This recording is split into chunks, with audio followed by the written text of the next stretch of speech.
Esta semana, el día 15, se inaugura una exposición de Shinsaburo Takeda en Cancún.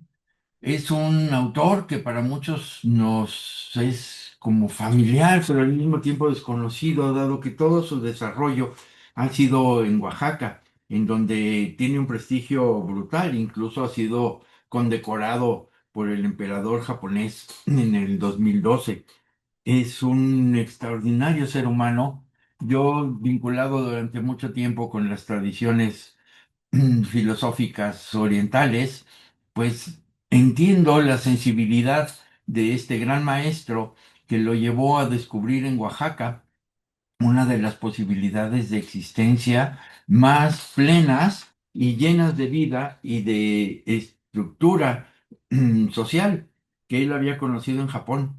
Curiosamente, cuando él era chico, la guerra acababa de pasar, Hiroshima, Nagasaki, y en su pueblo llegaron los soldados norteamericanos y a todos los niños los desnudaron y los rociaron con DDT para prevenir enfermedades y cosas así raras que pensaban los norteamericanos, y luego de consolación les dieron un chocolate que les impresionó muchísimo. Entonces, las historias de este gran maestro pues se desarrollan en estas experiencias tempranas en donde su pueblo, Soto, no había muchos hombres, todos habían muerto en la guerra o estaban en combate, y el pueblo era dirigido y convocado por mujeres que su familia, la parte de su madre de cierta aristocracia, tenía propiedades, tenía algunas tierras y bienes materiales que empezaron a vender para poder sobrevivir. Llegó un punto en donde la madre y la abuela y las tías tuvieron que ir a trabajar a la fábrica de cerámica del pueblo, que es una cerámica muy cotizada y muy bien valorada como muchas de las artesanías japonesas. Y ahí él, una tarde buscando a su madre, fue a dar a la fábrica y se encontró con que todas las mujeres estaban encantadas, platicando, echando relajo, cotorreando, cosa que es muy extraña en Japón. O sea, generalmente todos los personajes japoneses, las mujeres son muy serias. Y esto es muy curioso porque lo conectó y lo vinculó cuando conoce a las mujeres del Istmo en Oaxaca, que también son dicharacheras, juguetonas, también es un matriarcado, también llevan una vida, pues muy divertida a pesar de las circunstancias de pobreza. Como él dice, esto es un gran estímulo para mi quehacer artístico. La humildad y la sencillez de la cultura y de los pueblos de Oaxaca me identifican muchísimo con el pueblo en el que yo viví en Japón, en donde no había muchas posibilidades de desarrollo más que trabajar en la agricultura o en la fábrica. Él empieza a tomar clases de dibujo con un maestro joven que había superado las circunstancias de la guerra. Su maestro tenía 21 años, él tenía 11, y empieza a enseñarle pintura, supongo que pintura sumi en Japón, y desarrolla una gran habilidad. Sus tías y su madre están como muy admiradas de el talento que tiene este muchacho para trabajar. Cuando regresa su padre en las circunstancias de la guerra, le ordena que debe de ponerse a trabajar y estudiar algo, pues muy masculino, digamos, muy en el sentido de tienes que trabajar para ayudar a la familia, etcétera, etcétera.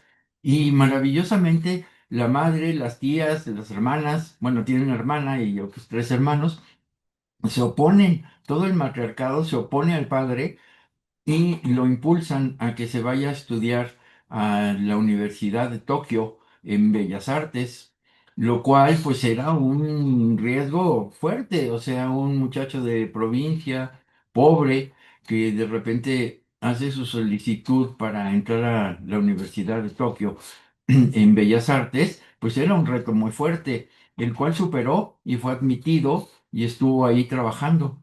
Uno de sus maestros había venido a México, había estado en Guerrero y en otras partes, y en 1934 hizo una pintura sobre Guerrero y se la regaló a su discípulo, y esto generó la primera línea de comunicación, podríamos decir, entre el artista japonés y México.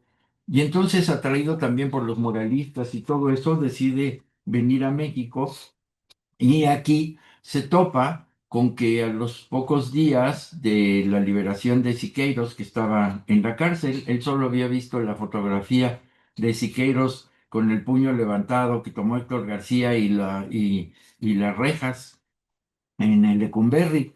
Y entonces ofrecieron una fiesta, una cena para Siqueiros y él fue invitado. Y esto le impresionó y lo conectó con muchísimos muralistas. Estuvo un tiempo estudiando en San Carlos, después se vinculó con esquemas de antropología, con el Museo de Antropología, que antes estaba en la calle Moneda 13, y esto lo fue vinculando con la cultura mexicana. Realizó un viaje a Oaxaca y a partir de ahí se enamoró de los pueblos de Oaxaca, de las tradiciones, de la pintura, de la escultura, del barro, de todas las cosas y sobre todo de la gente que lo invitaba en los pueblos a tomar un mezcal, que lo invitaba a comer en sus casas, que le enseñaban cómo hacía la artesanía y este buen corazón de los oaxaqueños, pues combinó perfecto con el buen corazón y la tradición que han tenido en Japón durante mucho tiempo, esa decencia, esa humanidad, ese sentido de la vida es algo que lo arraigó en México y lleva más de 40 años viviendo acá.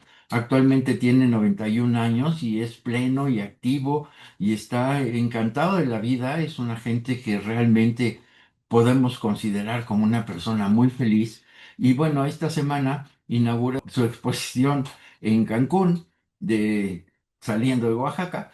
Y como sé que muchos de nosotros no podemos asistir, les voy a presentar aquí algunas de las obras, no necesariamente las que está presentando en la exposición de Cancún, que esperemos algún catálogo o nuestra amiga Laura Rojo nos mande algunas imágenes de la exposición, dado que ella es directora de un museo de antropología allá y estará presente en la inauguración para compartirles después las imágenes de los 43 trabajos que él presenta allá entre dibujos, grabados y pinturas. Pero yo quiero mostrarles aquí algunos de los trabajos del maestro para que vean la calidad y la vinculación que tiene esta tradición de pintor japonés con una cultura mexicana que de hecho pues ya la mitad de su vida la ha desarrollado en este país. Y bueno, les dejo algunas imágenes, los títulos y técnicas se los pongo abajo cuando los tenga y espero que lo gocen. Y ya no más rollo y entremos directamente a que vean la obra de este gran maestro. A lo mejor ahí les comento alguna cosilla.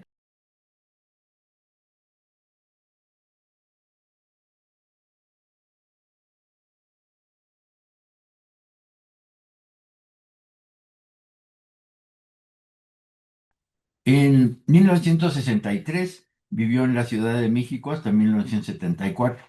En el 78 llegó a la región mixteca como maestro y creador. En el 63 él había, como les comentaba, él había estudiado muralismo con Luis Nishizawa y Carmona en la Academia de San Carlos. Estudia litografía en la Escuela de Artes Gráficas. En 1978 se vuelve profesor en la Universidad Benito Juárez de Oaxaca. Organiza la Bienal de Artes Gráficas con su nombre, Shinaburo Takeda, y dice, la historia profunda de México me atraía y por eso me vine a vivir a Oaxaca. Soy un enamorado de cuanto me rodea. Necesito del amor para sentirme vivo y este amor nace de la curiosidad, del deseo y de la búsqueda. Al cumplir 91 años, alguien le pregunta que qué piensa de su edad y dice, mucha gente siempre me está preguntando de mi edad, pero la verdad es que yo no pienso en la edad. ¿Qué son 91 años? Y recordemos la tradición japonesa de las personas que viven más de 100 años. Entonces, para él es de alguna manera normal que viviendo con salud y trabajo y un entusiasmo por la vida, pues 91 años todavía es parte del proceso, ¿no? Bueno, espero que hayan pasado un buen rato con este trabajo y que vean algunos videos que aparecen también en YouTube sobre él, sus entrevistas. Y hay un libro que tiene un texto de mi ex compañero Andrés de Luna, que suena fantástico y él escribe muy, muy bien y es un homenaje libro por sus 50 años que se publicó gracias a la universidad metropolitana de Xochimilco. Bueno, pues aquí los dejo con todo esto. Que tengan un buen desarrollo y un deseo amplio de seguir en el mundo del arte.